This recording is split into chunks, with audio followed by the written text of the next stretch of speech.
पूजा plastic container, मसाला box, tray, जग और strainer. स्वास्थ्य के लिए सुरक्षित टिकाऊ क्वालिटी के साथ पूजा प्लास्टिक आपके किचन का परफेक्ट पार्टनर।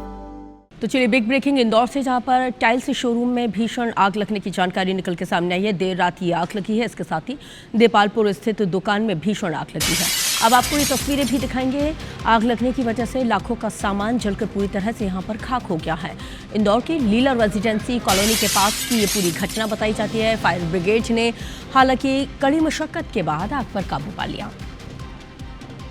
तो टाइल्स शोरूम में ये आग लगी है। देर रात आग लग जाती है। हालांकि आग लगने के कारण फिलहाल अब तक पता नहीं चल पाए हैं। देपालपुर स्थित ये दुकान है जिसमें अचानक से देर रात आग लग जाती है। लाखों का सामान यहाँ पे जलकर खाक हो चुका है। इंदौर के लीला रेजिडेंसी कॉलोनी के पास की ये घटना है। तत्काल प्रभाव से फायर फाइटर की टीम को इस बात की जानकारी दी गई। दल बल के साथ फायर फाइटर की टीम मौके पर पहुंची। कई गाड़ियां पहुंची। घंटों की कड़ी मशक्कत के बाद इस आग पर काबू पा लिया गया। हालांकि किसी तरह की कोई जनहानि नहीं हुई है। अंशुल मुकाती जुड़ गए ज़्यादा जानकारी के साथ। अंशुल, कैसे आग लगी, कुछ जानकारी निकल पाई और इसके साथ ही कितने का नुकसान हुआ है?